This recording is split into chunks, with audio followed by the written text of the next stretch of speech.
that? Who's what?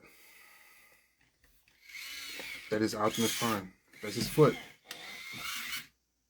All right. Evening, folks. So listen, we've got the owner of Blerd Station coming on, and it's going to be at 7:30. I'm just going to be the one basically just waiting for folks to get in. So I'm going to mute my mic whenever possible, whenever I need to, because I got him this weekend. Say hi. Hi. Okay, so get your finger out your nose. Get your finger out your nose. So, why would you fart in front of the people like that? You know these are people. There's people. You just farted in front of all these people. It's no people. Yeah. Yeah. Okay. So, 7:30 is when we're getting started. Go to the bathroom, grab a snack, and we'll be getting started when everyone starts letting me know that they're ready to get in. Like I said, 7:30, so about 6 minutes. You know. In the meantime, I'm just gonna be here. If I bring him back here, I have to charge it. Where? I have to charge it. The one that you have is upstairs in the cosplay room. I'll never be in my prime power booty. What? What about your booty? Stop talking about your booty. Put it back. So, anyways, yeah, he is.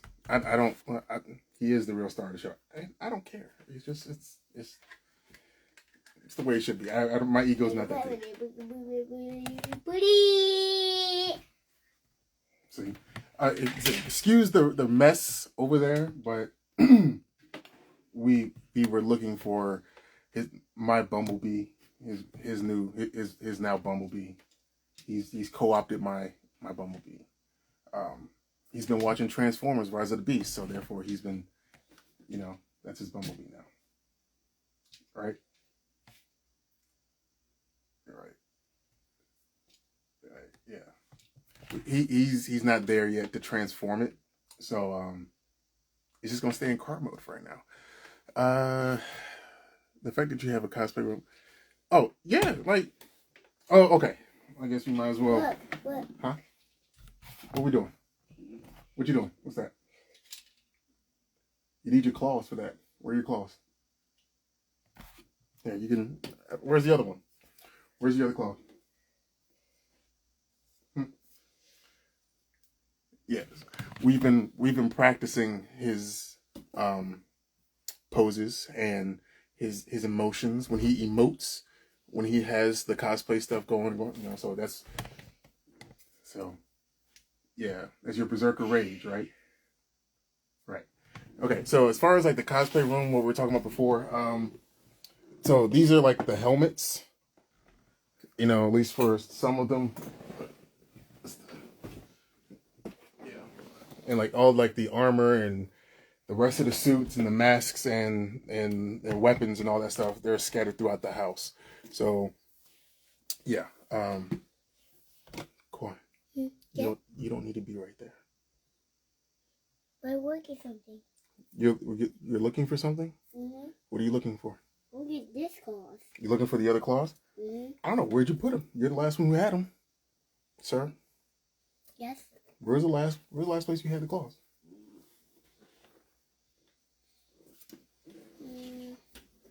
I don't know. Has anybody, no invitations yet, no requests. What up, everyone? Again, we're waiting for 7:30 before Kevin Murphy, the owner of Blerd Station and KDS Entertainment, comes on, and we've got Crazy 8 the Great and Candy B Cosplays. They're going to be helping with the facilitating of the questions and the answers. And so, yeah, because the thing is, a lot of people, we've been talking to a lot of people about joining Blerd Station, and That is Spawn. yes, that's Spawn. Where's your Spawn? It's upstairs. It's upstairs. Yes. Okay. So open upstairs. You want to go get it? No? Okay. So yeah, we've been talking to a lot of people about Blerd Station, and there are folks who are hesitant because it's new, and we as black folks have been scammed by other black folks before. So yeah, it's completely and totally reasonable to be hesitant on what we're doing. So that's why we're taking all these measures to talk to folks, to get folks under, at least on one page, to say, like, listen, I'm making an informed decision to join Blerd Station, and I'm not going to be getting my money taken from me. So just so you know, like, Blerd Station is a streaming service that is brand new, that we're bringing to every platform. The same ones that Hulu, Disney Plus, and Netflix come to. We're going to have that. We already have it set up. We're launching in January. Okay. The thing is, we just need funding. We need 100,000 subscribers in order to make sure that everything that we have plotted out for the first year can be fully funded. There's several shows, including a show that I'm, not only producing. Not only am I producing. Okay, so we got Jarrell. Like, wait? Y'all have to request to join in. But anyways, yeah, like, there's a show that I'm producing and starring in that will highlight black-owned comic book conventions, because that's the whole point of Blerd and Powerful. Is that my lunchbox? That's my lunchbox from when I was young. So let me show. So this is my lunchbox from when I was like 5 years old and 6. Because wait, 89 Batman. I was 5 when this movie came out. So yeah, this is my lunchbox and my He-Man sticker right there. So yeah, I've kept this because I keep things. I like receipts. I keep receipts. But yeah, if he ever gets to a point where he would want to use this, it's his. But I doubt that would be the case. So good. Yes, I see.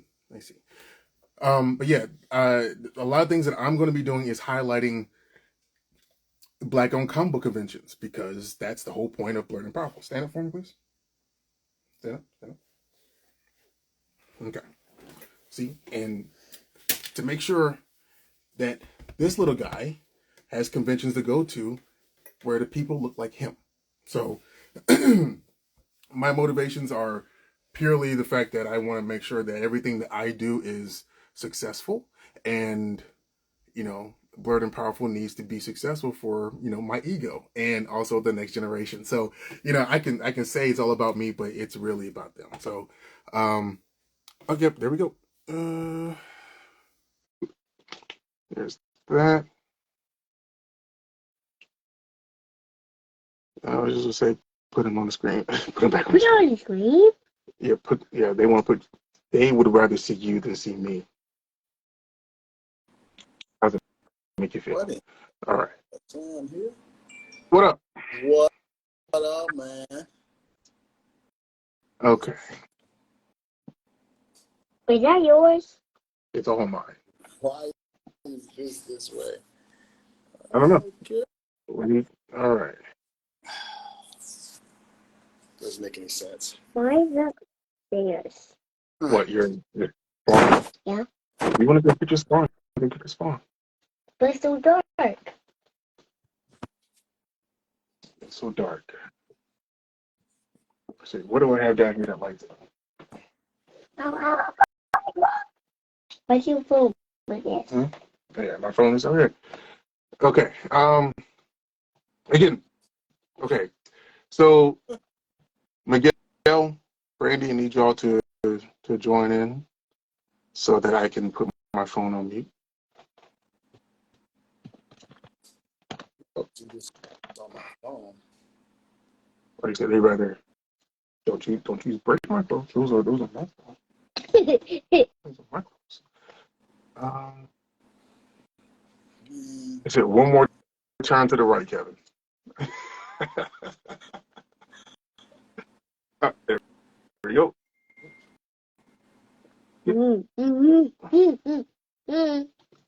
Put this bit away.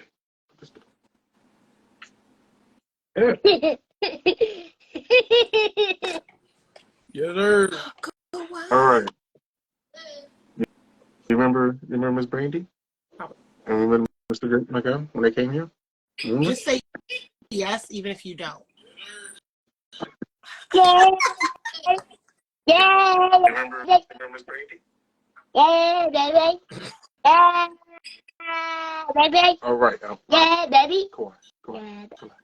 Wait, So before I put my phone on mute, why is there such a delay? Yeah, we're not getting the delay on our end. So before I put my phone on mute, why There it goes. is there such a delay? Okay. There it goes. Yeah. Yeah. All right, quiet, stop. All right. So I am going to put my phone on mute, and I'm waiting for Jarrell from Snack Bandits to. You are loud, like even loud. Let's see. I'm gonna put my phone on mute, and I'm gonna let y'all handle it from here. All right? At least I'm gonna be here, but Jarrell from Snack Bandits. You are loud, like even loud.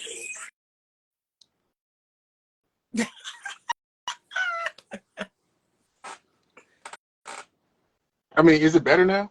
It is. Oh, so Okay, I think that was it Kevin. wasn't us. Yeah. It was Kevin. We need here. you baby, yeah, baby. Why do you talk about your inside voices? He going crazy. I got my baby, super It just lit. sound like he calling somebody baby several times, and I'm just trying to figure it out. Yeah. So he don't learn that over here. I don't tell you about that. Hey, baby. All right. So, am I still waiting for people to request to get in? Again, so everyone, if you don't know who these people are, this is he's doing it that one. All right, hold on. He's coming in this in the other one. Okay. Okay. I'm glad I scrolled back down. I hate when they don't. I'll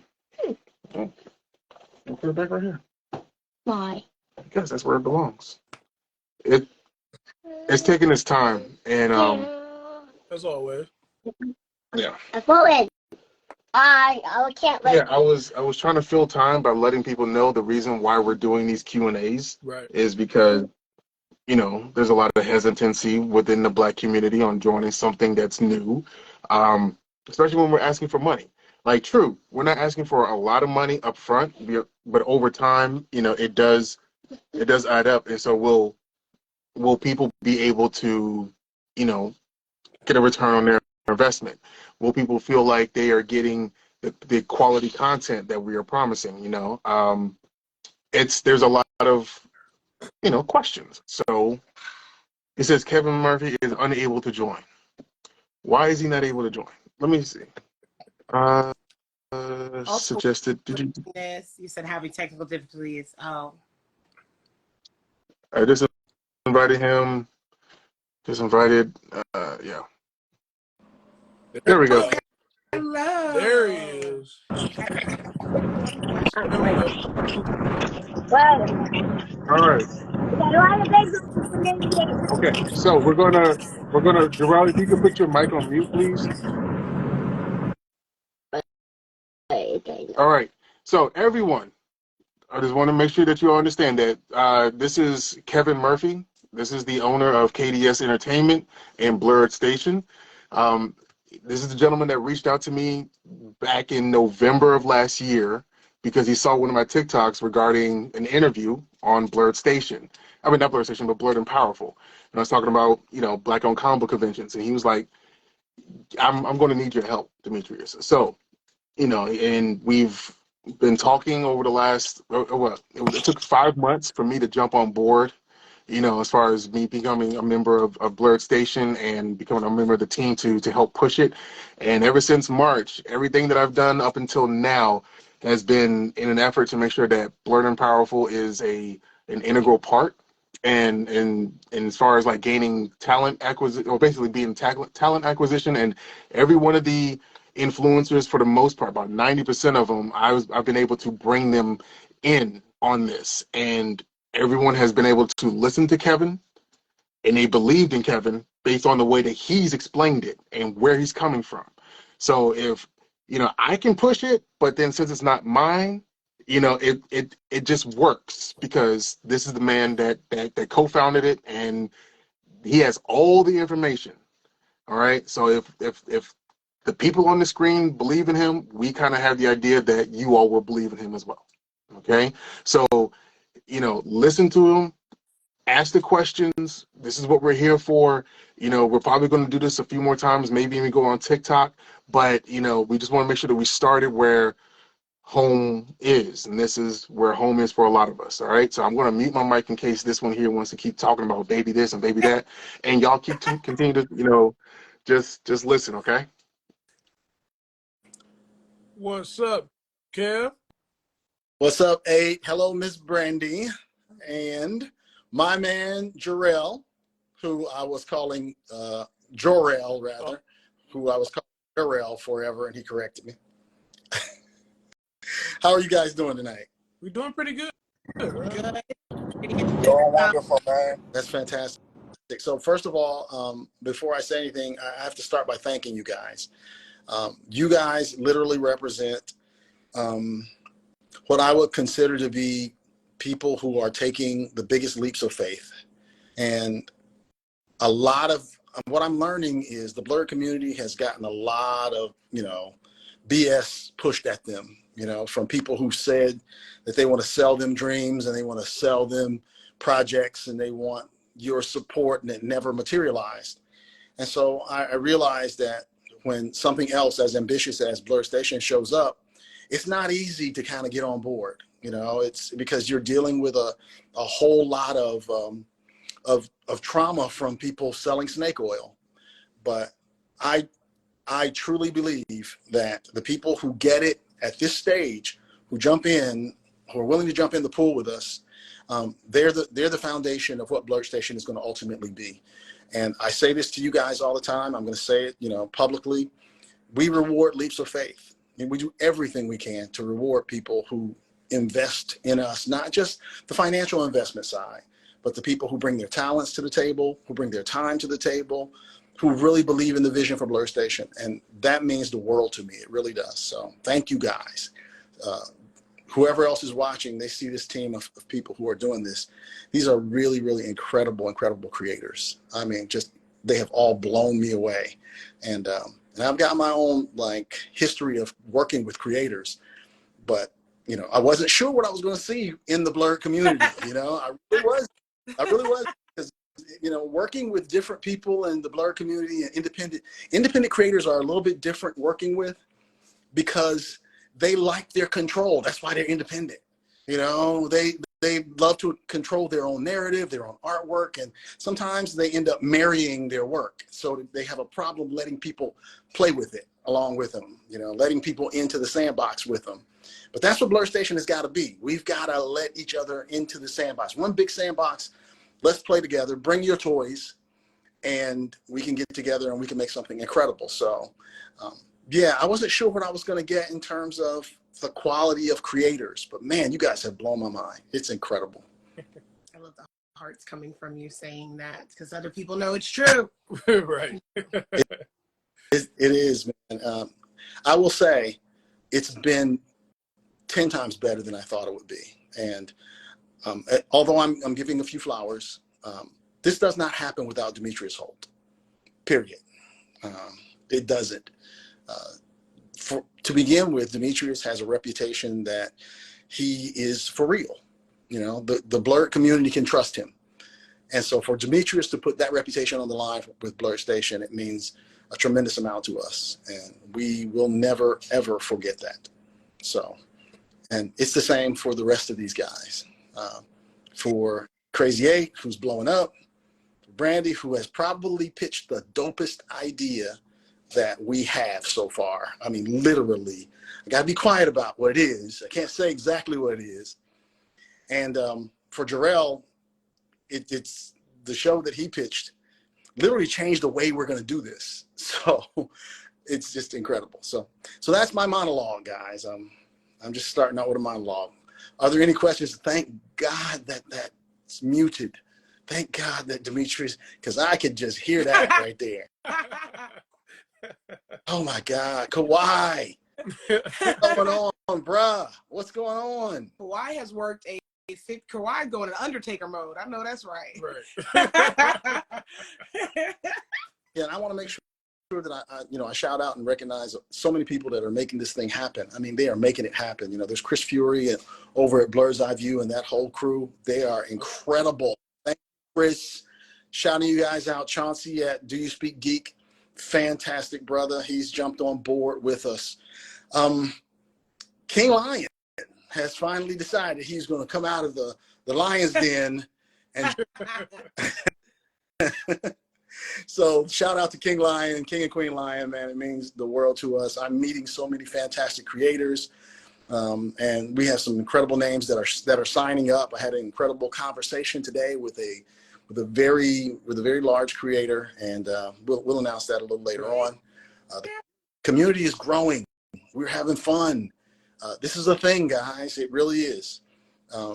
Everyone seems to think that the only barrier to creating and doing the things that we want to do is money, but it's not just money. It's also distribution. Where are you going to put it? Right. Where, and you can have all the money in the world, but where are you going to put it? If you don't have a plan for distribution, then it'll probably be at a dollar store somewhere. You'll be trying to hawk them outside of Kroger's, selling them. We don't want that to be the case. We have a real life plan for distribution, but it's going to take a community. And so I say this to the crew all the time. Everybody's invited to the cookout, but the cookout is in Wakanda. So, and when you come, don't just bring your Tupperware. If you want to take a plate home, bring a dish. And that's really all we're asking. We're asking, help us build the community, and the community will help your dreams come true. Most definitely. And I've been when I've been posting now, the first thing that popped in my head was bringing up Tubi, because Tubi kind of started off as this joke, and now they have millions and millions of people signed up with them. And I'm like, if we can make Tubi pop, because we did that. Like, we know we pushed that needle on what's hot, what's cool. We changed the vernacular of these kids. Like, we do that as a culture. So I know for a fact, if we can get behind this, answer any questions that you guys have that makes you feel like, hey, I don't want to give this amount. We're kind of curious on like, well, why wouldn't you? Because that matters. Following the page matters. All of these little things add up to something big.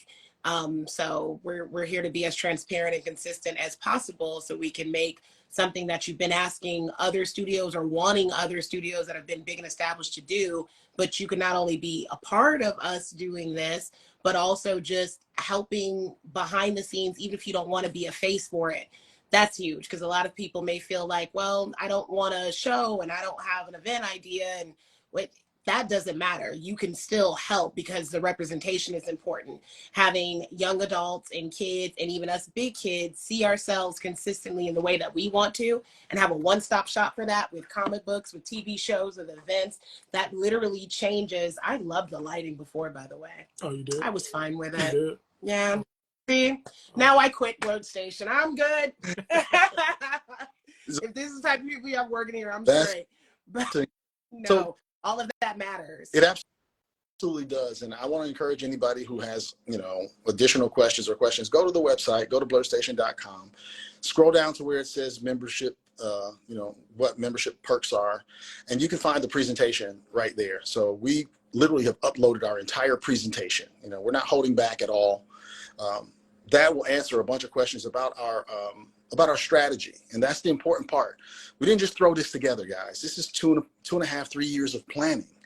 And so we wanted to make sure that, like Brandy was saying, representation is important, but opportunity for representation is super, super important. Right.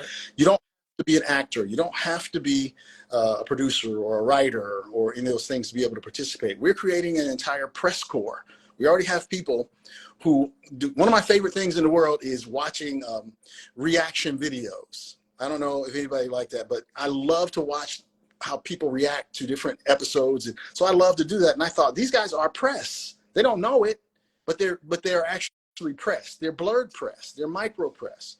And so what we decided to do was we put together a press corps that has unprecedented access to everything that we're going to do. So you don't have to be an actor. You can be the next, blurred person that makes their way into the spaces, like people like Frankie and Straw Hat and those guys. We're going to give you access to everything that we do. And we want to make sure that everybody has an opportunity. So it's musicians have opportunity, you know. Crazy Eight the Great hit me with some incredible pitches. And this is incredible because we need music for everything that we do. For the animation, we need music. And I want to be clear, it's not just one person who's going to get the music opportunity. It's going to be a whole stable of musicians. We have IPs, intellectual properties, that span the entire gamut. So we have Vice, kind of like local stuff that needs music. We have live action properties that are big ticket properties. We have smaller ticket live action properties, animated properties.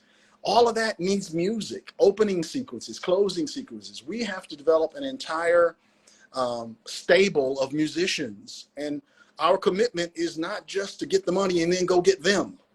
We want it to come out of the community. We want those musicians that are on TikTok and on Fanbase, and I see their work and it just blows me away. I want them to get their shot in the space. And I'm not talking about volunteering, guys. I'm not asking anyone to volunteer. It's so funny. We're making deals at the beginning, and those deals are contingent on us getting through this one big mission. Our one big mission right now is get our community built. If we get that community built, we will have an audience, we will have financing, we will have the platform, and then we can cut these artists and creators loose. And before you know it, we'll have the most unique speculative fiction streaming service that there is. There's nothing like Blerd Station. Straight up.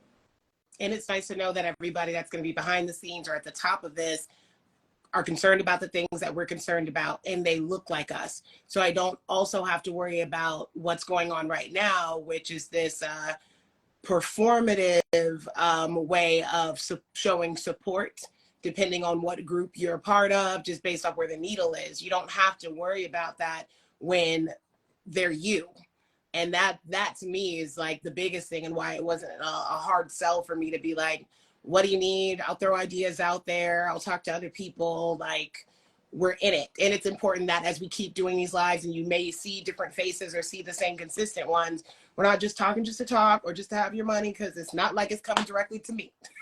Like, this isn't that kind of thing. But like you said earlier, Kevin, we get it, because these people on the internet, on Blue Ivy's internet, they will take your money, they will take your ideas, all of the rest of the stuff. We are not showing our faces to be a part of that, because my ego's too big to be a part of some mess, and they're going to be able to hold it against my pride and ego can't take that. So we're not playing. We're not playing. Listen. If any of you have been following me or been with me for the last 6 years, you know I done been through some shit. You know what I mean? So I don't have the time, the patience, or the grace to give people when they screw me over. Now it's like, fuck you for life. Like I'm not gonna be professional tonight, because I got my child here, because he can't hear me all the time. But all I'm saying is there is a level of vengeance within me for people who have done me wrong for no reason, because I didn't even know their name. So with that being said, I have it in me to not have that kind of bad karma, because I don't want anybody to see him on the street at some point in time and be like, oh, like he's cool, but then like his daddy's a piece of crap. You know what I mean? And then they give him issues. So he is my North Star when it comes to like the direction where I want my soul to go, because I changed because of him. So with all that being said, everything that I'm bringing to you all, it is legit, the truth. It's the truth that I have been given. And the first thing that Kevin told me when we first started talking is like, there are people out there who prove who they are, and they also prove who they're not. Okay? And whether or not I would be successful in helping out Blerd Station, was going to be a testament as to whether or not I am who I say I am. If I'm not who if I'm not who I've always said or always thought in my mind to be, then this won't be successful because I wouldn't be able to get the right people together to get it done. And looking at the murderer's row, I mean, I think this is like the 1938 Yankees, you know, as far as people that I could bring together, you know, like, honestly, oh no, don't do that, don't do that, you know, not this one, not this one. So yeah, Just a good corner. this is the He-Man sword from when he went to the future, the other thing. So he was about to bend it. I'm like, no, don't do that, you know. Blerd Yeah, fighters, right? huh? Being, This is yeah. being a Blerd at his finest was right there. Yeah. It was like wait. But no, like the people that it's imperative that people really do understand how many spots are limited here. We are looking for 100,000 subscribers. The 100,000 subscribers are the ones that are the people who get the stock and the equity, right? Right. When those spaces run out, they're gone, right? So when we start having some of these bigger influencers come on and they start saying, hey, I'm a part of Blerd Station, hey, you know, join up under my name, they're going to have a lot more people, a bigger pool to pull from, and they're going to take those spots up quickly, Right. you know, and they're more than likely going to get started next week. You know, and we're talking about people who have like 1.5 million followers, or 1.7, or 738,000, or 815. You know what I mean? Like there's a group of influencers that have amounted to about 12 to 13 million followers. You know, and they're just getting started because they're just getting their paperwork, completed to be put on the website and all this stuff. So everyone else that's just kind of like hanging around, or I'll see what it does, you're going to lose out quickly. Because once it's funded, once it's 100,000 for subscribers hits, where are you going to be? You're going to be upset. You're going to be mad at yourself. You're going to be like, damn, I could have got that GameStop stock. You know what I mean? Like that's what it's going to be like. So I really want you all to know that I'm trying my best to help everyone else in the community. And once these bigger people come, they're going to come like a hurricane. Yeah. All right. I think that one of some of the sticking points, one of the sticking points is questions about how that whole stock scenario works.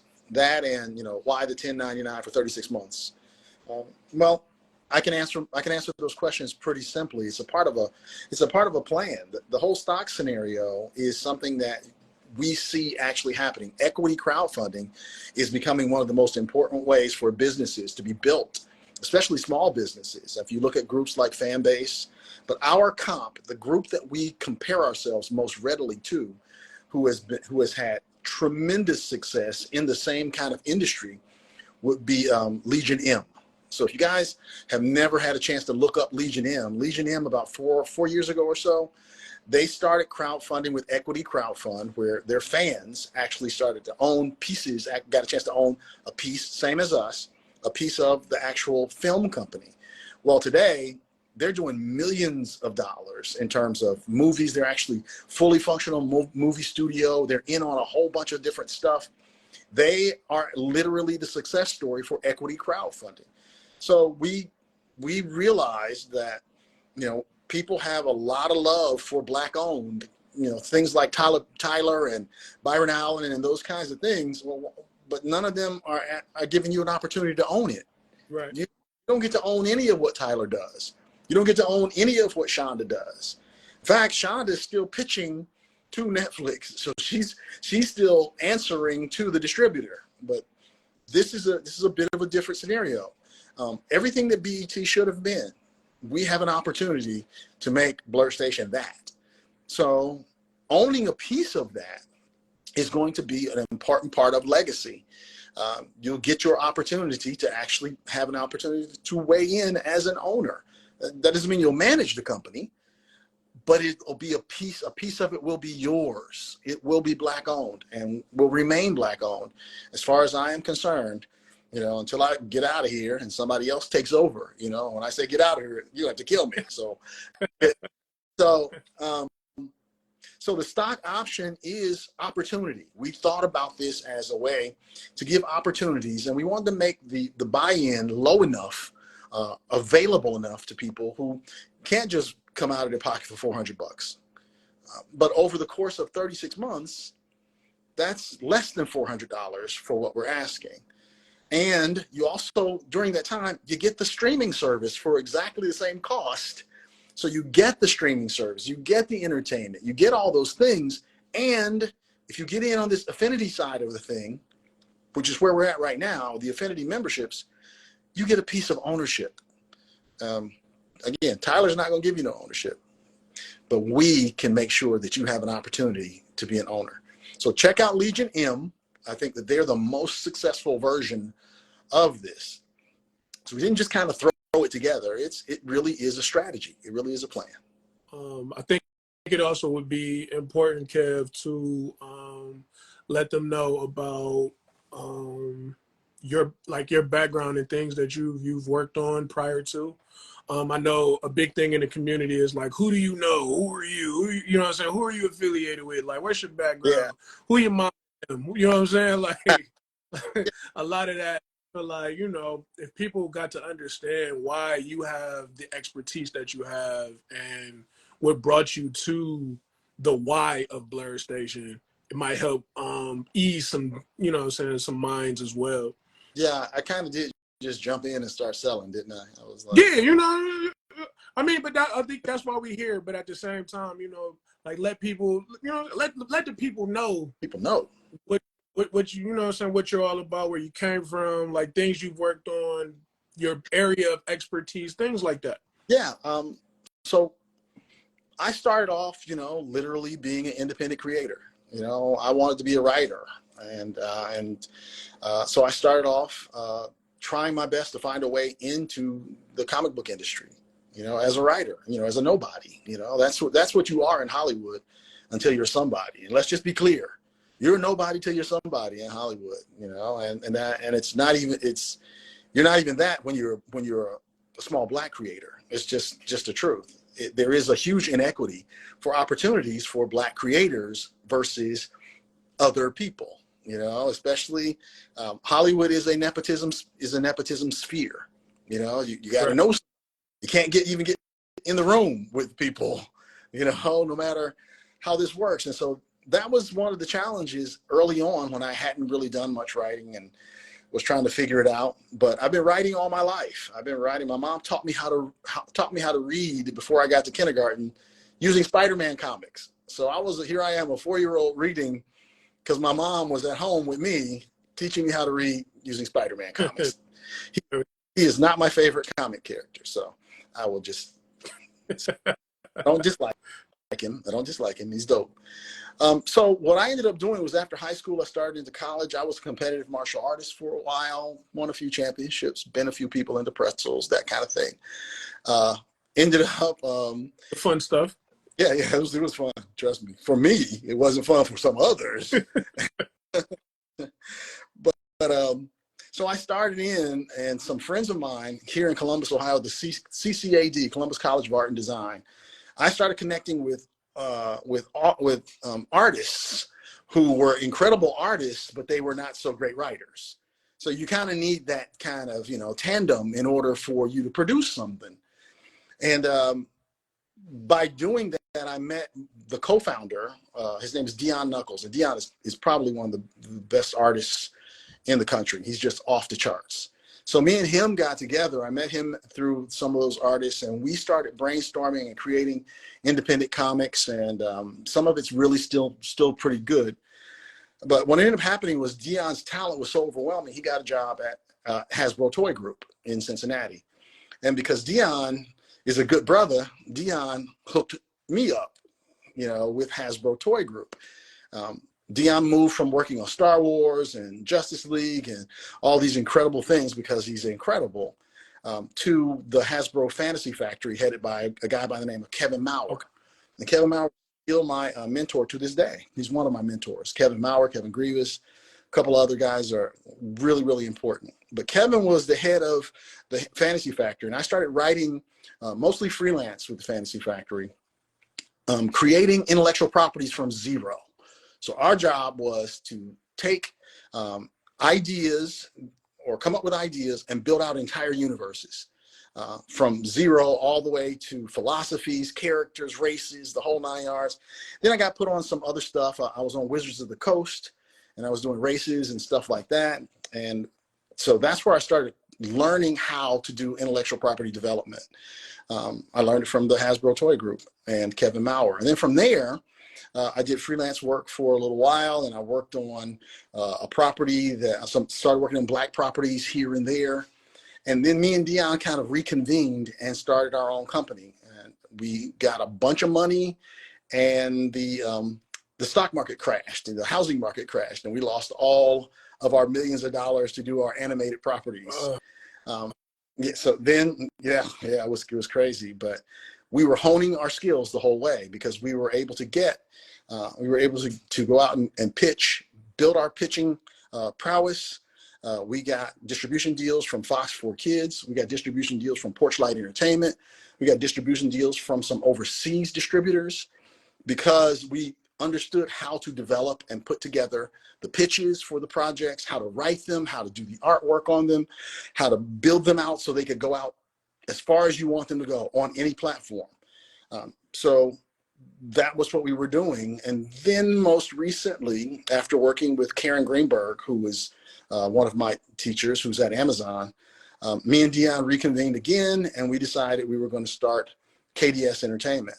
And so because we were so good at building pitches, we would be building pitches for other people, for other producers. And we figured out that there was no way for us to get into that room without an agent or without someone where we can get in front of those people who give us green lights. Right. You know, every creator who's small time, to start off with, understands you got to get in front of that person who can give you a green light, who can green light your property. But it's hard to get in that room. So these producers we were doing decks for loved our decks. They told us they're the best in Hollywood. Yeah. Okay. We decided instead of taking the $5,000 or $7,000 or $8,000 for the decks that we did, we asked them to come aboard one of our properties. Okay. So we would literally build the deck and forego the money and say, just come aboard our property and help us sell this. Help us, walk us in the room, get us in the room. And that's when I discovered the power of strategic partnership. So strategic partnership is give. Look, we'll give you something, something that you need, if you'll give and you'll put what we need that you have on the table. I learned it from Damon Johns, the Shark Tank brother, used to be Boo. It's one of his core philosophies. And so we started doing that. And before we knew it, we started getting options for television shows. We were with Gaumont Television, and we had an actual studio partner, a Hollywood studio partner. So now we're meeting all these people, and we're pitching to HBO, and we're pitching to AMC, and the whole 9 yards. We're finally in that room, and what I discovered was there wasn't no black folk in those rooms. None of them. Right. None of the people who took pitches from us, our black themed property, not one of them was black. Or a person of, there was one person of color at Amazon, an young Asian lady. And that was one of the reasons they didn't understand it. They didn't understand our shows. They didn't understand our properties. They didn't get it. And it's the funny thing about it. We now have an A-list actor who looked at the same shows, who said, look, I gotta be on these shows. I gotta be. So they just didn't get it. Why? Because they don't get us. Right. The stuff that you see, and I don't want to go on and on and on, but the stuff that you see that makes it to these big distribution platforms, that's black stuff, that's black themed, all that has to be okayed by a bunch of white executives. It's got to be acceptably black. It's got to go through development so that it doesn't sound the way the creator actually wanted it to sound, or sound the way that we know is authentic. So everything that you see out there that's on these television shows, that was okayed by white folk who thought that was acceptably black. And that wasn't okay with me. It wasn't okay with me when I was in the room doing development, and all the white women in the room who were the executives, none of them knew what code switching was. This is a black property. You don't even know, you don't know what code switching is? And when they asked me, well, what is code switching? I said, I'm doing it right now. Well, survival. is what it is. So all of that, we could keep doing the Hollywood two-step. We could keep working at trying to do the short game, which KDS Entertainment is still doing. We're still pitching television shows once the strike is over. We'll still be pitching some of our shows. We've created a bunch of stuff. But Blerd Station was born out of, I'm tired of trying to justify my creative drive to people who don't even have any idea who we are. They have no idea what our stories are about. They don't. And so we decided to start assembling our own distribution platform. And here we are. There we go. Yeah, let me jump in there real quick. See, the reason why I resonated so well with Kevin is because when you're trying to justify your existence to a group of people who you should already belong, in because you're creative or you're fun or what I'm saying, like you have these ideals in your mind, and yet the reason why you're not fully accepted is because of the way you look, the way you speak, what I mean, and your background may not necessarily match the people in that room that click. Of course, I'm gonna be like, yeah, that feels like my experience throughout my entire life. So yeah, like if Blerd Station is going to be, the outlier, and if it's going to be the one that starts to set the trends and starts to move the needle when in places where other people just can't. Like I posted a video a couple of days ago where there's another guy that was detailing how streaming services are dead because they don't incorporate what their consumers actually want to watch. We're incorporating the community. We're incorporating everybody that's standing next to you so that we can all watch the stuff and enjoy the stuff or read the stuff that we enjoy. You know what I mean? Like it's kind of a no-brainer. So yeah, like I wasn't immediately sold because again, the trauma of the Black community, the Blerd community, whatever. But since I've been drinking the Kool-Aid since March, I've been trying to find ways to put berets on everyone's head. Be like, listen, this is where we get militant.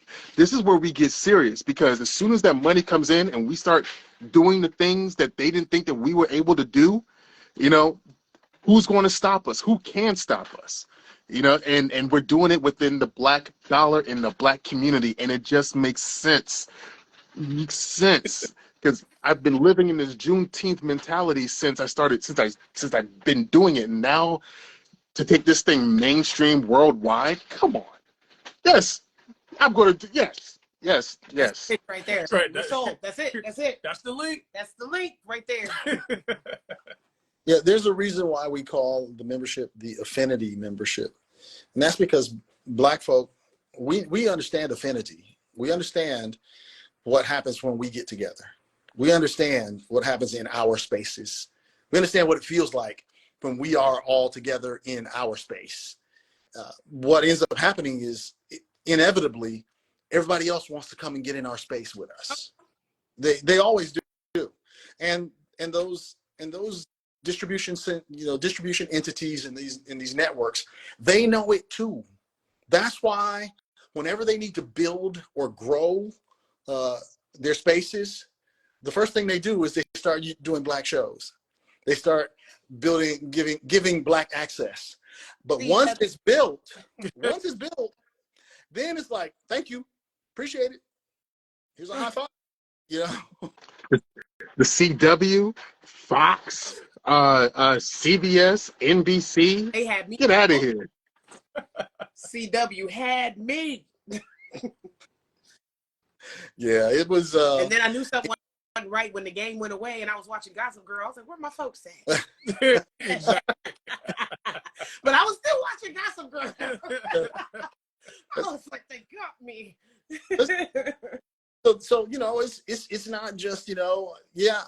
I got to be honest. I'm pretty blackety black. I am. I'm not gonna apologize. Y'all.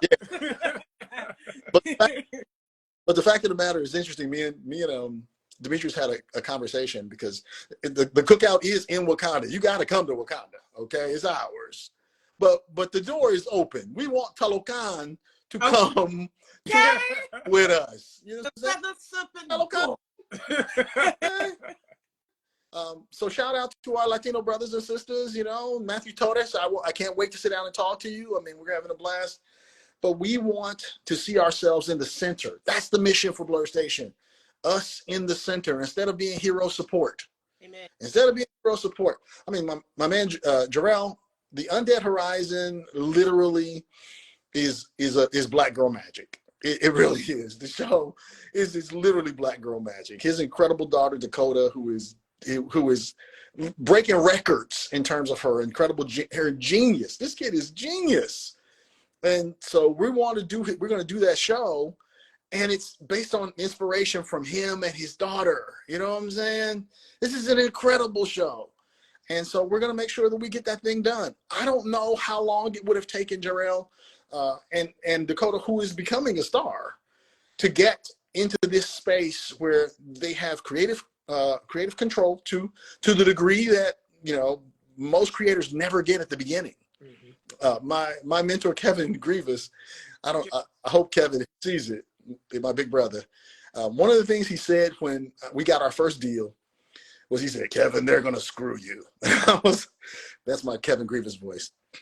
He said, "The key is just don't let them get you at a 45-degree angle." Oh my God. All right. All right. I was like, "You're right, Kevin. They are screwing us." He was like, "Yeah, that's how it goes." And so that's not how it goes. Not over here. It don't have to be that way. We want to create opportunity for Black creatives, opportunity for Black creatives across the whole spectrum: music, press, writing, producing, event planning.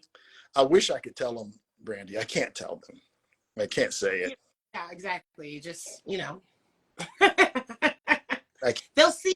That's all it is. But you mentioned that because sometimes people can hone in and be like, well, what if I'm not writing the next big TV series, or I'm not an illustrator for a comic book? I am not a nerdcore rapper. I am none of those things, you guys. I'm literally been telling myself I'm going to get paid just to be who I am and get monster trucks for Kauai. And that's just going to be the lifestyle. And and there's space for you there. So what I love about that is it still doesn't put us in a box, because so many times in white spaces, we are put in a box. There's a certain type of Black they're looking for. There is a 2 Black and all of that. We're not even playing that game over here, because to keep it a buck, there are Black spaces that do that. And a lot of us would not be considered Black enough for those spaces. And that's a whole nother, you know, episode of what we're doing. We're not playing that here. My Black is Black here, okay? So I'm able to be myself. Misha made me sick, like a big Kauai. I'm able to be myself here. I'm able to just throw the ideas that I have for event planning, for game shows, just stuff that I may not even be a part of. But when you are really happy to help, when you really are worried about the next generation, you give. It is really a no-brainer. So if you already have that spirit in you and you're moved in that way, please join us on this, because you're going to be so valuable and so well taken care of, because you got with us while we were shooting in the gym. Because I hate it for anybody afterwards, because I'm not sharing my jersey. You get no water. Like, other people can help me with that. That's an important message. And, you know, again, I want to shout somebody out, and I'll even tell how it worked out. So Brian Lambert of Wingless Comics, incredible creator, absolutely incredible creator. Me and Brian, when we first started talking about his participation, he's got some incredible animated properties, you know, ideas just off the charts. But we had already started locking in, you know, our deals for year one. And instead of Brian going, "Okay, peace," Brian was like, "Well, you know, I'm a writer." And my thing was, okay, we got other stuff that we need writers for. You know what I'm saying? So Brian, you tell me what you want to write on. Okay, here's what we got. So while we're working our way through year one, while we're working our way through the particular limitations, we still have opportunities for these incredible creators to start flexing their muscles and making some dollars and getting into the industry and expanding their resume and doing what they love. And, you know, again, Brian, who's just one of the most brilliant people that I know, and I'm happy. I was really super happy to meet him. He jumped right on board and started pitching ideas for other properties, for some of our properties, not his. I mean, this is the kind of selflessness that somebody in this community started exhibiting, which made me feel even more in tune with the community. Brian started pitching for our stuff, you know, and I'm like, you're in. Listen, give. You're in. I don't know how we're gonna do it, but I'm gonna find a way, B, to get you into these spaces. I'm gonna find a way, and we can find our way together, guys. We really, really can. Especially while you're like open to it. I decided a long time ago, and I hope this hits home with someone that, you know, I'm going to live. Was it Bruce Lee that said, "Be like water"? You got to learn like to flow with it, like just go with the flow. You may not know how certain things are going to come to you, but just allow the space for them to come and walk through that door when it's open. And this is an opportunity. Hey, Hyra, this is an opportunity that's huge if you can just hear us out, see the vision before it comes to fruition, because there's so many ideas that sounded crazy until it actually got done.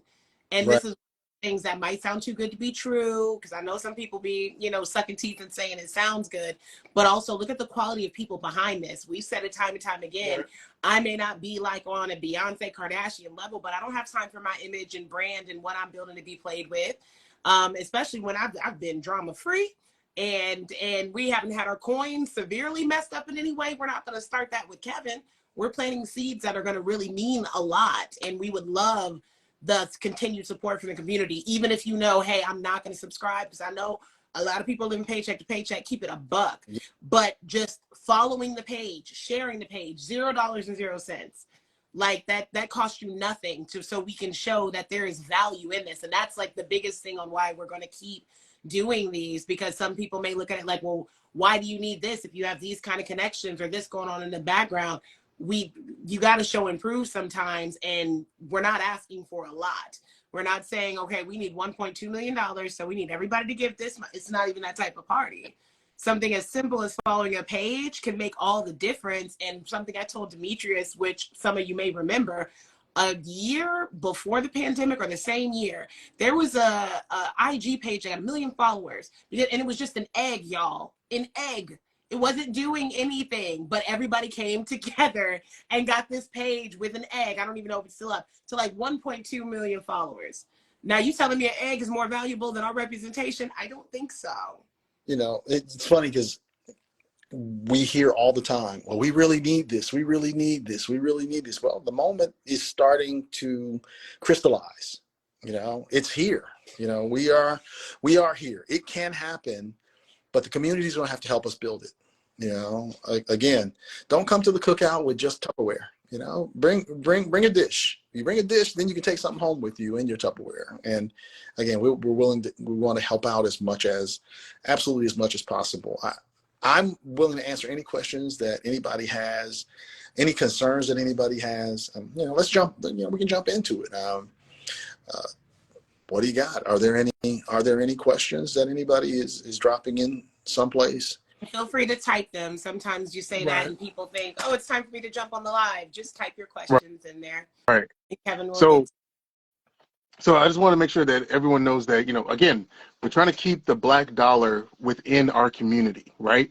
And one of the ways that hooked me was that the idea that we would be able to go to Black-owned comic book conventions and host auditions and pitch sessions for the members of Blerd Station, right?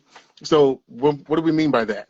We want, again, we just talked about how ideas are free flowing, how people are in spaces that they may never be able to get into because, you know, they don't live in Hollywood, or they don't live in New York, or don't live in Atlanta, or whatever.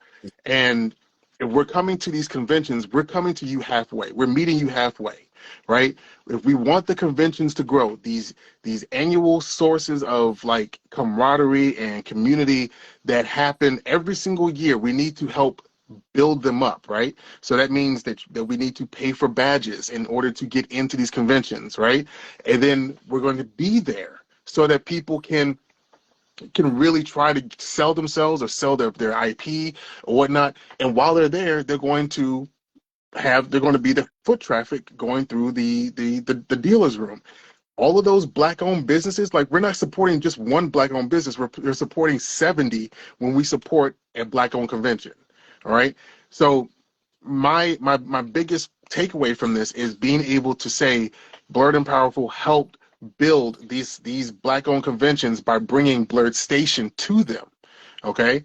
And when we have like these amazing creatives that are in this community that are just not seen, they're not heard because they are not in the right spaces, we're coming to you. Like there is a list of black-owned conventions on blerdandpowerful.com, and you can see where we would go. You know, I was talking to one guy yesterday, and he says he lives near Miami. He's like, there's no place near Miami. It's like, there is a convention in Miami that is hosted by two Haitian brothers, you know, and it's called Otaku Fest.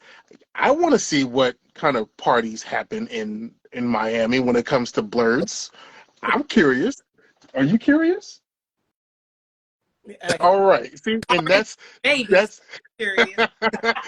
that's what we're talking about. Like we're trying to make sure that the black dollar stays within the black community, and there's no other way to do it than to have it all just communally come together, and it makes sense, and it's transparent as all hell. You know, one of my friends. I'm sorry. I said it backward. One of my friends is trying to create a series for Blerd Station, but I'm trying my best to like help him, like, you know, massage it a little bit. That's the kind of like feedback he would not get if he's going to Hollywood proper, you know. Oh, So oh, we're trying. Yeah, go ahead. yeah, they wouldn't even read it. See, that's what a lot of people don't understand is that when you show up with your little script and your little stuff like that, they're not going to even read it. The people with the green lights in Hollywood, they don't read the scripts. Their assistants read them when you can get it to the assistant. And if the assistant who has the least experience in the room, if they don't like it, it's never going to make it to the person with the green light, period, ever. Hollywood is more about nepotism in terms of success than it is about anything else. Here are some truths that I learned, and I learned because we've been out there pitching and we've been out there talking to people and building relationships, and there are some really big names that are associated with Blerd Station that we haven't dropped yet. I haven't started dropping Hollywood names, you know, people who worked, creators of power. You know, we've got one of the creators of power on one of our shows that's coming from KDS. So we've got some real names, and we'll start dropping some of those soon. But one of the things I learned is generally these guys, they know who they want. And if they can't get the one that they want, then it's someone that has been either recommended to them or someone that is in the process in this whole network that they have of deal making that they do together.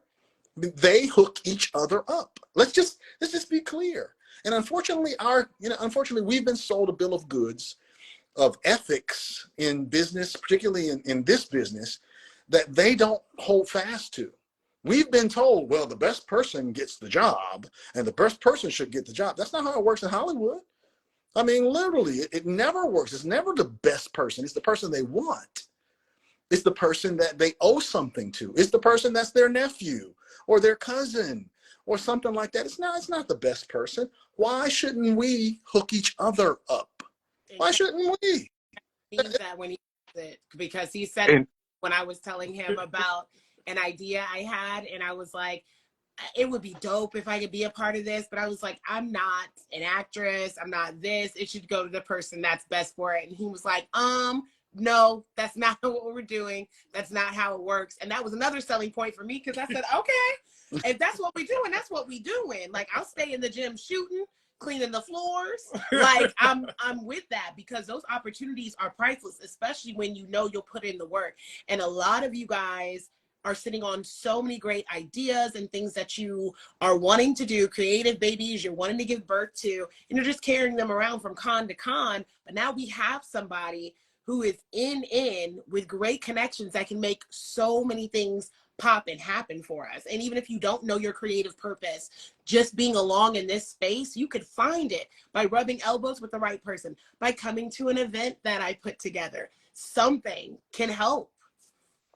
And it's funny because we're right now in that space where we're starting to make those necessary connections that are going to pay the kind of dividend of the hookup dividend. It just is. The people who take a leap of faith with us leap to the front of the line. We will always, everybody on the team will tell you, everybody on all of our teams will tell you, we reward leaps of faith. I say it to Demetrius, 3 times a day? We reward leaps of faith because you're risking your time, your attention, you're putting yourself out there, you're joining in with us and pulling with us. The least we can do is make sure you get the kind of opportunity that is commensurate with your leap of faith. If you jump in the pool with us, we're not going to push you to the back of the room because somebody else who's bigger than you walks in the room. Now, we're not crazy. We want that big contract. We want that big name. But we will always work to make room for the people who have supported us, particularly in this space. We will give opportunities. And I'd like to think, I know these guys are all faces and, who are working with it, but I'd like to think that that's how I've been not just talking, but living this. I have to be who I say I am, and I have to do what I say I can do. That's real quick. We missed a question from Lord Snow, but he asked, when can he purchase comics from Blerd Station? And sir, when you join the service, when we launch in in January, you're going to have those comics immediately available to you to read. Like that's what it is. We're putting those, your 10.99 pays for those comics for you to read, just like any. So yeah, there's no look at this fool. Oh Lord. It was a full on distraction. I'm sorry, but yeah, yeah. So the comics are going to be there. Okay, so they answer that question as far as like hooking brothers up and your folks up. They're going to be there. So while we're segueing the comics. Demetrius, I think you mentioned that you helped create one of the television shows that's going to air in year 1. It's called Issue Number 1.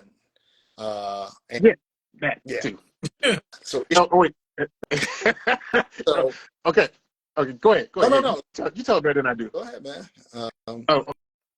Okay. So issue number 1 is basically where we're going to be able to find a comic book artist who has not been able to publish his first issue, right? And so instead of them getting on Kickstarter and trying to get $5,000 to $10,000 or anything like that, we will do that. We will fund that first issue, and then we're going to chronicle it through basically a reality TV show, and then the entire way to a Black-owned convention. Again, Black-owned convention, and we're going to advertise that we're going to be there, help them sell that book, right? They receive the proceeds for it, and then that they are now off to the races. They are going to they're going to take that money and then go to their next issue. Yes, that is what we're doing. That's what issue 1 is. That's what my show is to help not only give back to the community as far as get the comic book artists out there who haven't been able to get their first issues out, and then also bring more dollars to the Black-owned conventions. And then again, having Blerd Station at these conventions brings more people, more dollars, more foot traffic. It all works out. It's what we call synergy. That's why it works so well. That's why trying to have as many Black conventions on board with this as possible. How do we not win as a community? Because we're trusting ourselves in order to do this. So yeah, that's what my show is going to be about. And I think we're going to do this quarterly. So that's 4 books in a year. 4, yeah. And so like, yeah, how do you apply? Well, let's get funded and I'll talk to you about it. Yeah. So right now we're literally talking to one of the Black conventions, one of the more popular, one of the older ones, about holding pitches at that convention. We won't say exactly which one that is, but what we would end up doing if we decide to go that route, which we want to, is at the convention, people would come and we would start the process of the show right there. When you get in line and you start pitching right there, we will be looking at your portfolio, looking at your story, taking it all in. One of the people that you might want to contact is Chauncey at Do You Speak Geek, and he is going to be one of the producers on the show. And then this is how that works. This is a show that we'll be able to afford to do. We'll be able to pull off. We'll be able to put in there. It's a benefit for the community, something that, Demetrius and I feel very strongly about in terms of the comic side of the community, the challenge of getting this whole thing done. And then we want to be able to be a quote unquote, be a blessing to the convention space, where if you want to get on the show, you got to come to the convention and pitch your book. Because the people who do come will get a chance to pitch it, and we will pick one of those people at that convention. We'll pick 3 to 4 of them. So that's how it works. The synergy is that we're giving opportunities, and opportunity is super, super important to us, because the Blerd community has so much in the Blerd community. You got the cosplayers and the comics, and you got the writers, and you have the producers, and you have the press, and we are uniting the clans. Right. So the question, one of the questions that came up was, how does one support, other than following, subscribing, sharing? I've been doing a lot of interviews lately talking about this. I am not the only one that is talking about this. Once you start seeing other influencers, once you start bring them on the show, refer them to whatever context you have within the press. I sent a text message to Dr. Jason Johnson from MSNBC today. He didn't text me back, but the fact is I got his number and I tried. You know what I mean? And and I'm trying to make sure that other people have opportunities to talk about this, because everyone has a different reason for being a part of this. And everyone's reasoning for being, a part of it can resonate with someone else other than me. I could talk about myself, or I could talk about what I'm doing till I'm blue in the face, but I might not be that person to reach someone else. They might be. Mm-hmm. So please, let's spread the wealth. Let's go to the site. Look at who is a part of that, of the entire Affinity membership thing, between Blerd's Eye View and in the Affinity part, that gold one at the top. There's a lot of individual creators who are there, like Jarrell. Hit him up. He'll be more than happy to bring his daughter on, to start just talking about the show and what his book has actually, sold and what it's done. And, there's a lot of us. Let's spread this wealth. And let's be clear, guys. This is happening. This is not something we're just talking about. This is unfolding. It really is, right before our eyes. Jarrell's getting behind the scenes stuff done for the Undead Horizon. Literally, they're getting pieces in place. But for our nerdcore and our artists who are music artists, we're getting ready to literally start cultivating the musicians who will start doing music that's going to be associated with the shows. And so I just got done talking to our tech guys, and one of the things that they said we wanted to do was, so when everybody's familiar with kind of like the streaming service layout. So when you click on the show, you click on the show icon, it opens up the page where it has the episodes and all that stuff on it. Well, what we want to do is we want to also list the musicians so that you can go to where they stream, right, for each of the shows, for the music for each of the shows. And we're talking about music internal to the shows. This is us making sure that what is that going to cost us to give them something extra, to give them something that Netflix doesn't give them? So now for each show, it won't just have statistics about the show, it won't just have the synopsis. It'll also have all of the music for the shows, and you'll be able to click on and follow that person to where they're streaming where their music is streaming. So get behind Miguel, get behind Crazy 8 as he's doing this, because it's really, really important to us. This is not just a gimmick. It's actually happening. And the fact, I'm in the trenches with y'all. Like, I'm an up and coming music artist. I know what we go through on a daily basis. I know the challenges we face with not being connected, with doing hole in the wall shows, with pennies, with fractions of a penny for songs that we stream. I'm there with y'all. So it ain't like I'm on some kind of high horse looking down like I've made it already or something like that. What I'm doing is I was presented an opportunity, and the first thing I wanted to do was make sure I brought that opportunity to everybody else that shares the struggle that I'm going through every single day. I got, the performing artists, the struggling artists, like people like make fun about the starving artists, but like I'm trying to make sure we're not starving no more. You know what I'm saying? Like been it's been a rough road just the past 10 years, ups and downs, just to get to a certain thing. And the one thing I realize is that like the music business is thriving off of what artists don't know and what they can't do for themselves. And now I'm trying to help bring the opportunity to give the artist to do something, be a part of something, own something, and be a staple of the community you come from. So it's like we're not going to just because we might come into some dollars or something like that. We about to go try to see what Drake talking about. We want to see what you talking about. You know what I'm saying? We want to see what the community is talking about. The people that attend these conventions, the people that are everyday people like me and you, your next door neighbor, your cousin. You got a cousin that produced right now. Ain't nobody giving him a shot. Blerd Station trying to give him a shot. You got an auntie that used to sing in a choir or something like that, and she could have been good enough to make it, but nobody believed in her. We give your auntie a shot too. You know what I'm saying? Like we don't discriminate. We're not trying to ostracize people like we've been ostracized as a people. You know what I'm saying? As especially being a black nerd like that.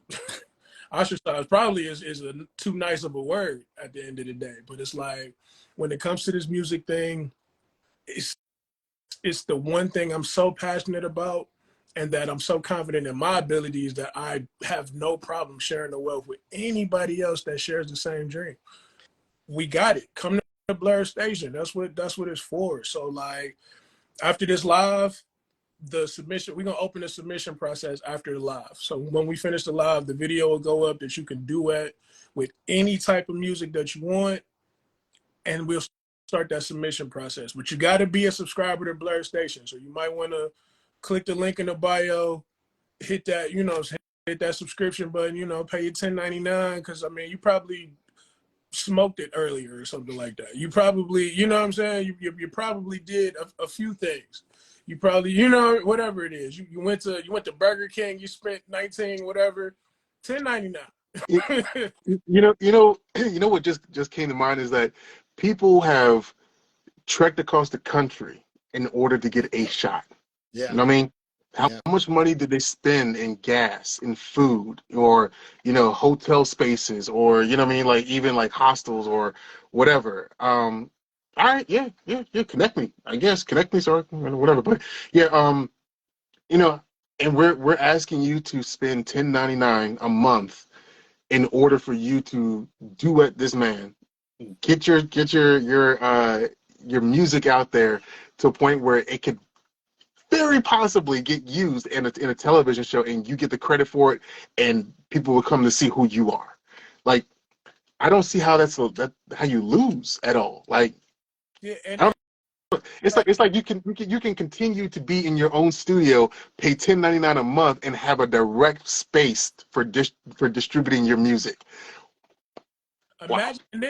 Imagine releasing music and you have a built-in audience already because you're a part of Blerd Station. Like you don't have to do half the stuff that I got to do on a regular basis just to try to get 500 streams, 1,000 streams. I gotta break my back and do all kind of other stuff. I gotta reshare it. I gotta spend money to do like the budget for making music successful is ridiculous, and especially for the independent artists because we don't have the machine behind us with the labels.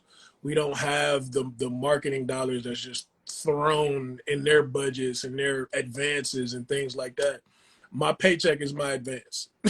Period. You know what I'm saying? So on top of that, we're trying to balance your home life, work balance, whatever the case may be. I know how challenging that is, but think about it. We're building a community, right, from scratch, and we're putting people on from that community. So that means everybody shows the same love. That love is reciprocated. That love is recycled through the system.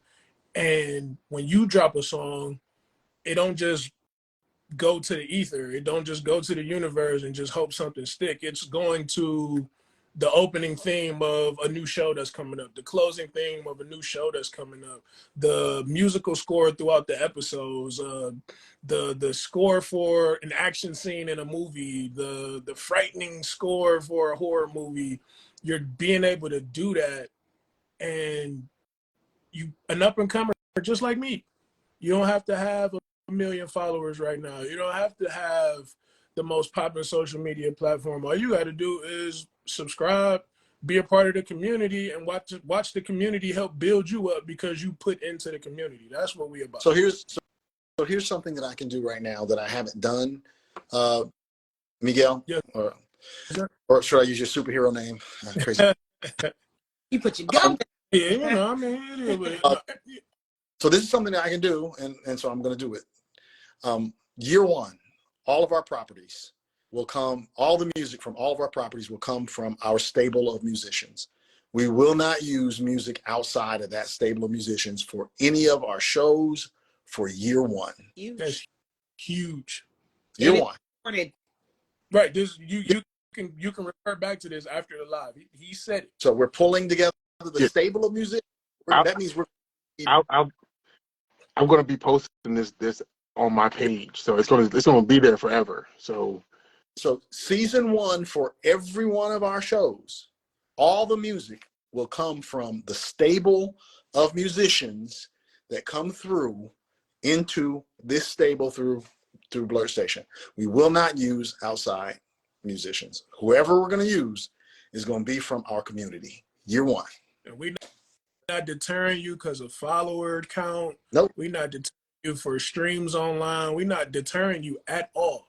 The only thing we ask is you subscribe. Be a subscriber. That's it. That's all you got to do. Be a subscriber and be as dope as you believe your music to be. You know what I mean? Like, at the end of the day, how much is your future worth to you? What are you willing to put into your future? And I've put way more than $10.99 a month into my career, my whole career. So $10.99 a month seems like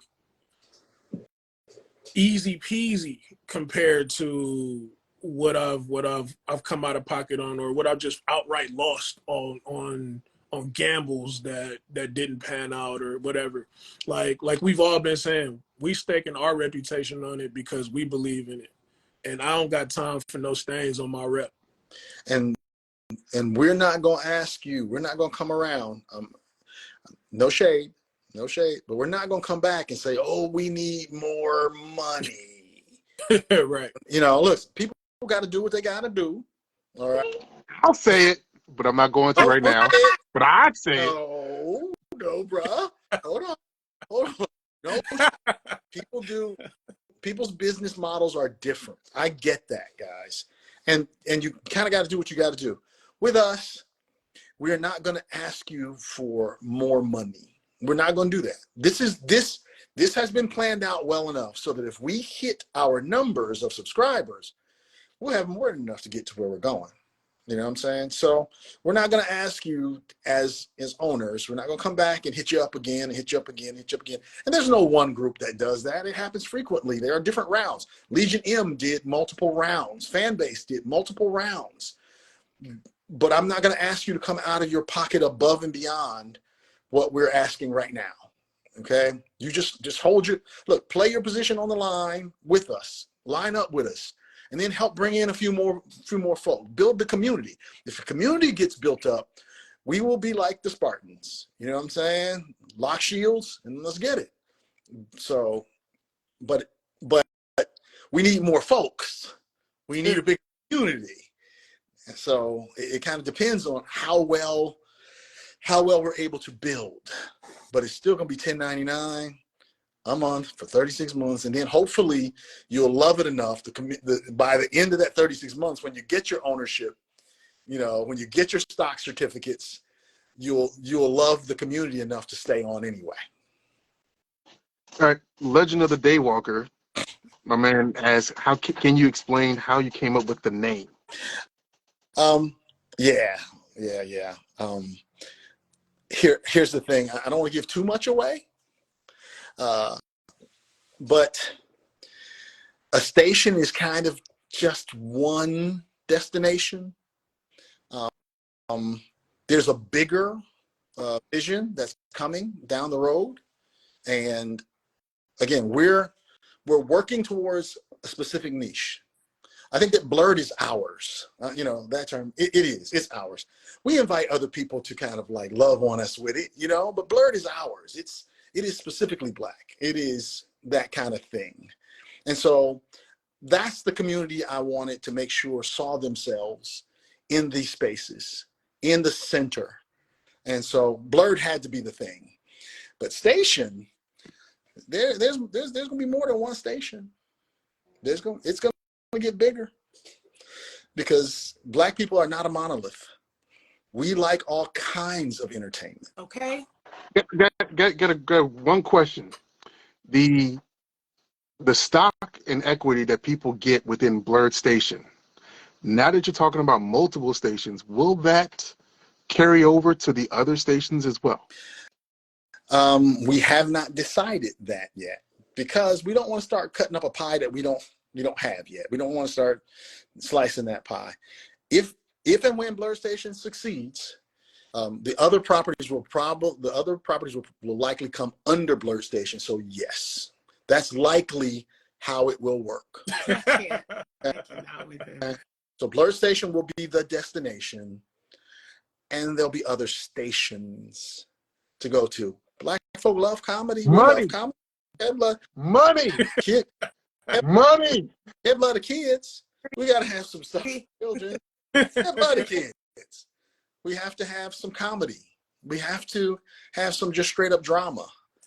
But our niche that gets us, our foundation, is the Blerd community, because I believe in the Blerd community, because I'm a Blerd. My dad, his favorite movie was Dune. And I didn't realize my dad was a Blerd. I didn't, but Dune was his thing, man. That was his thing. He loved it. He loved the books. I wasn't crazy about Dune, white savior. Anyway, so that was a little bit of a shot. So I wasn't crazy about it. Look. I came up in a household where we watched the 4-hour version of that movie. So I want to tell you. It's okay. It's all right. It's the white savior, So we can talk, we can get nerdy and talk really blerdy and stuff like that in this space we want to. I'll tell you why I like what I like, and why you want to know more about my tastes in terms of what rings the bell for me, and why certain projects are projects I want to invest in as quickly as possible. And that'll take us right over to Jarrell. Jarrell created a project called The Undead Horizon, and I thought it was so incredibly well conceived. And so that space is something that needs to have us in that space. And the way he did it, I'm not gonna give too much away. Go buy his novel. Go buy the first novel, and then you'll get a feel for it. You can get it on Amazon. But when I read that, and I started to see the way he was differentiating some of the characters and the monsters and I was like, yeah, we gotta have that. That's really, really dope. So yeah. When it comes, that's something else that I want to. If you're going to pitch an idea to Blerd Station, the bottom line is you have to pitch it in a way where we feel like we can't pass up on it. And that is the biggest thing about it. Like as far as like frequently asked questions, I have had a lot of people ask me, "Yo, so I got this idea," and I'm like, "Okay, slow down, develop it. Think about this as like HBO. You know what I mean? Like we need 4 seasons, 10 episodes in each season. I need a character breakdown for each person and all this other stuff, because it's not going to be me green lighting or yellow lighting or whatever. but people who have been doing this for years, and they know immediately what they like and what they don't like. So if I'm trying to get you in the best position possible to get your project greenlit on something that has like multiple stations that's going to come after it, like that's information I'm just not hearing. So you know what I mean? I'm just like, okay, well, you need to come with your best foot forward. So yes, we will just take your time with it and make sure that it's good. Like seriously, because I want everyone that I fuck with to win. Yeah. That caveat is always going to be there. Yeah. All right. So just please do well, because I want to see you shine. And All right. the most important part about pitching to us, it's great to have all the bells and the whistles. It really is. That's really great, because that will help us. But if the story and the concept is well thought out, if it touches, moves, and inspires, those are the three things that Kevin Maurer drilled into us at the Fantasy Factory that any good property needs to do. Okay, so we've kind of shifted over into philosophy now, into the philosophy of entertainment that we have. If it's just, if it's the same old, why would I be interested in that? If it doesn't move me, like Game of Thrones, which is one of my favorite shows. My favorite character in Game of Thrones for years was Joffrey, because I hated him so much. It was just pure hate, but I couldn't stop watching him because he inspired me. He moved me. He touched me, and he made me angry. And so it doesn't always have to be something that makes you a feel-good story, but it does have to ring a bell. It does have to have entertainment value. And that entertainment value starts and ends with, does it either touch, move, or inspire you when you're taking it in? If it doesn't, it's not ready, So keep it cooking, keep working on it. We give feedback all the time, and we're looking for, this is the other thing, we're looking for properties. We want you to win. We want music. We want the next Undead Horizon. We really do. We want the nerdcore rappers and artists to have their space. And we've got plans. I mean, we've got some big plans for our music. We've got some big plans for production, and we can do it. It's not that far away. So we just kind of gotta do it together. But again, the people who get in at in this space, they're making a commitment that they don't have to make. They're taking a risk they don't have to take, that a lot of people are going to sit around and wait and see how it goes. Well, the people who don't want to sit around and wait and see how it goes, who jump in now, they're going to be at the front of the line, and period. That's just how it goes. There it is. Cool. There it is. So we got a bunch of stuff, and we can, I'll be happy to talk more about those things, but I don't want to get too far out over the skis and make a bunch of promises and stuff like that. Let's stick with mission number one. We got one mission. Blerd Station has one mission. I say it all the time. The creative side is easy. These guys are fantastic creatives. Yep, Randy's a fantastic creative. Ada's a fantastic creative. Jarrell has already proven he's a fantastic creative. The people we're meeting, Brian Lambert, Montrez, these guys are fantastic creatives. The whole Blerd's Eye View crew, all of them are dope. So, and they got something coming too for voice actors. So you might want to reach out to Chris Fury. Oh, y'all can hear me. There's just so much. Like when we say new Black Hollywood, come on, y'all. Yeah. New Black Hollywood. Chris Fury is going to be organizing our voice acting piece of the puzzle, in the same way that Crazy 8 is doing for our nerdcore and our music. So reach out to Chris. He'll give you updates on that. But it's coming, guys, and we're getting closer. And when it happens, it's these guys who we know you've got the juice. We know you got the sauce. But do you have the ability to commit at this point? So if you do, then you're golden to us, and we want to work with you. Okay. Yes, sir. All right. I guess that's going to be the end. Wait, 1099 is under compared to subscribe. Yeah. Yeah. So we're going to try and do this again, but the next time we do it, we're going to do it on TikTok. where we'll, just just Let me continue to have people, let me know jump in and probably talk when to us or whatever. What do you let say, me know Joel? when we're trying to do it on TikTok so I can actually set it up so I can have a lot of people on there. It's just the timing. Like right now, I'm in the car driving to Atlanta, so it's just the timing. I have to, put it out there so I have my Right, followers right, see it. right. Indeed. Yeah. Okay. Yeah, yeah. We'll try to schedule at least, I guess, not next week. Next week? No, can't do next week. Next Saturday? No, next Saturday. Next Saturday? I'm gonna That's be. fine with me. I can do that. Yeah. Oh, hold on, I'm free. Yeah, I'm free. Brandy. We'll have a big Figure announcement. it out. Can we figure this out off camera? Okay. Yeah, we'll figure it out next. Okay, but yeah, we're gonna do it on TikTok next time. And if you were hearing this live, come over there. Bring your friends. Talk to them about what we said. Like this is like the Stacey Abrams word of mouth, grassroots movement type deal, right? Knocking on each other's doors. This is how we're doing it. We're coming to meet you where you are. So please meet us where we are, and that's going to be next week. No, not next week, but sometime on TikTok, and we'll continue to talk the stuff that we're talking. And All right. we'll for Thank you. executives available. Monica Smith will probably be there. James Gilmore. These are the guys who are from the KDS team. We'll work on getting those guys in too. So you're not just seeing my big face. All right. Schedule time for everybody to get on, and that'll be really good for TikTok. And Yeah. try safe. Get wherever you're going safe. All we've seen is the black rectangle. So just be All right. So thank you, Kevin, for coming on. Thank you, Brandy. Thank you, 8. Thank you, Jarrell. Again, if you have any questions, hit any of us up. We want your patronage, so we're going to answer you. And if there's anything else, there's not anything else. Just have a good night. Be safe. And I'm going to post this live on my Instagram as soon as it becomes available to do so. So refer to it if you need to. All right. Absolutely. New Black Hollywood. New Black Hollywood.